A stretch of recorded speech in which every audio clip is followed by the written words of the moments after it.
Back on In Focus tonight, Eastern Cape Premier Oscar Mabuyane will tomorrow join groups for a march. It's aimed at taking a stand against what they call the gross violation of rights in Gaza. Joining us now is Masimanyane founder and executive director, Dr Lesley Ann Foster. Dr Lesley Ann, good to have you, and thank you very much for your time. International Human Rights Day commemorated on the 10th, so it happened on Sunday, but this goes back to 1948.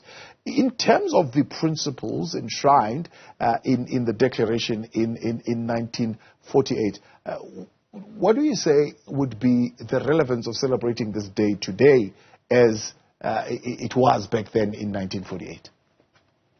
Good evening, and good evening to all the viewers.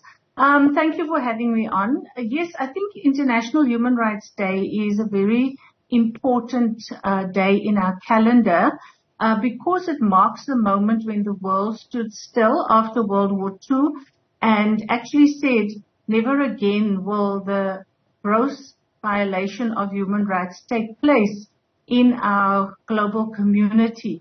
After what had happened, after the Holocaust and the killing of so many people during World War II. And this is the 75th anniversary, so it is a particularly important one. We are commemorating International Human Rights Day by pledging solidarity with the Palestinian community because of the genocide that they are experiencing at the moment and the tremendous violation of the human rights of all Palestinian people. As Masimanyane, we are particularly concerned about the plight of women and children that have come up, almost 20,000 of them killed. Many more thousands have been maimed.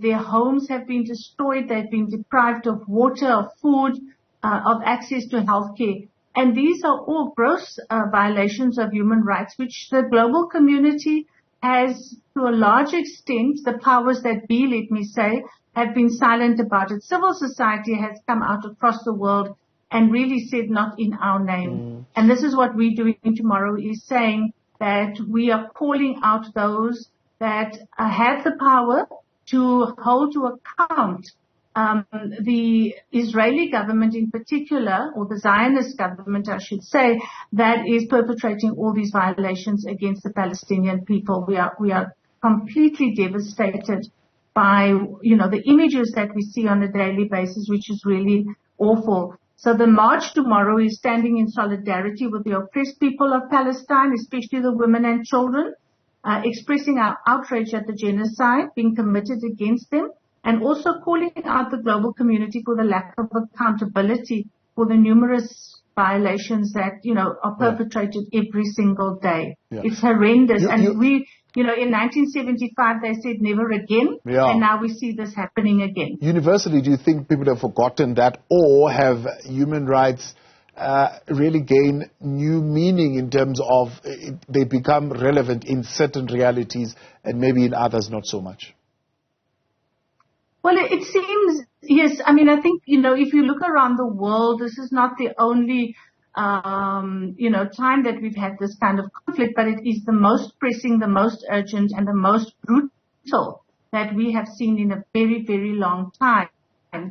And it would seem that we are losing the traction that was gained 75 years ago when we had the Universal Declaration, of Human Rights, adopted by almost 200 countries, and at the time, everybody then worked over the last few decades to secure those human rights, for people in various precarious situations. But we're seeing now that the global powers that be, particularly European powers, the United States, we can call this out because it is exactly so, are retracting on the commitments that they made to ensure, the rights of every citizen in this world. And we see people being stripped of their dignity, stripped of the fulfillment of their rights, deprived, intentionally deprived of water, food, sanitation, and access to health care. It's shocking. One wouldn't have thought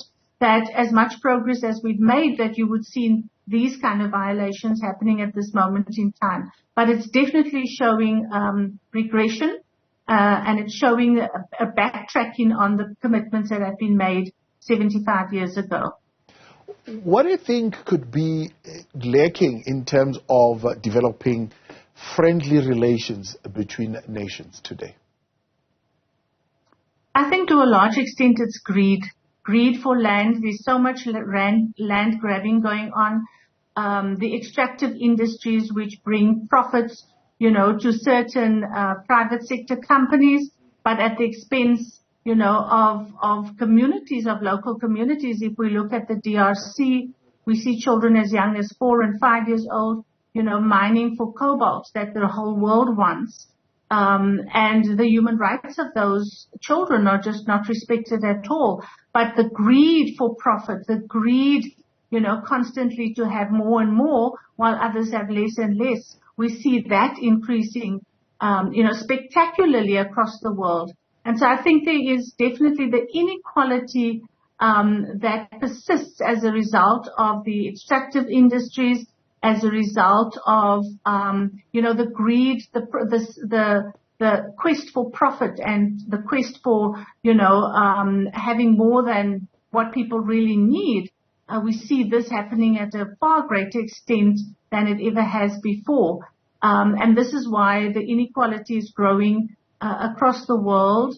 I think also if we talk about conflicts, we can't leave out the fact that racism plays a very important role. The response in Gaza, compared with the response in Ukraine, is markedly different. The Ukraine, I just recently at a conference heard that the funds that were raised for Ukraine were unprecedented in our history as a global community. And yet we don't see the same kind of response at Gaza. There isn't even enough of an outcry, at the tremendous human rights violations that are happening. So I think it's the inequality plays out politically, it plays out socially, it plays out, technologically. And of course the resources are just, not available to people in Gaza as they were, in other conflicts. So I think we really have to think about this. We need a very deep dive into why we continue as a global community to allow these, fissures to widen and deepen, rather than trying to close them. So interesting that Article 15 actually of the Declaration says everyone has a right to a nationality. No one shall be arbitrarily deprived of his nationality or denied the right to change his nationality. Do you think this is about, yes. Even the march, about the recognition of Palestinians as a nation? And as Masimanyane, are you also calling for a two-state kind of solution? Yeah, we stand in solidarity with the Palestinians that they are entitled to the land that has been their birth land and it's their birthright, and by the Universal Declaration, they are entitled to that. They're entitled to citizenship, entitled to their land, entitled to, the freedom to decide where they want to be, what they want to do, and so forth. But Gaza and Palestine up until now has been the largest open-air prison in the world. And, we find that what we're seeing is that it's not recognized as such. Everyone else can see it except the powers that be. And I think, we have to fight against that because, as Nelson Mandela said, if for every woman who's not free, no women are free. And we are fighting for the women. We are absolutely aghast at what the women are having to face in their daily lives in Palestine at the moment. And it seems, I know the men are being affected just as much. I saw today that 82 journalists have been killed. To date, that's horrendous. It's absolutely outrageous, and it flies in the face of, freedom of speech, freedom of expression, many things. And the world is silent on that, silent on all of these various issues. So absolutely, when we look at the Universal Declaration of Human Rights, and it speaks about all the rights that we have to secure, the right to be free of violence, the right to be free of torture, all of these areas of human rights are absolutely being violated now. And, the occupiers of Palestine have violated international law. They have violated humanitarian law, and there's no repercussion, there's no accountability. So we are really marching in solidarity with the women and children, the men and boys in Palestine, and saying we want to see them free, we want to see them enjoying the human rights that they are entitled to by birth. Appreciate your time, Dr. Lesley Ann Foster, founder and executive director of Masimanyane Women Rights Internationalist.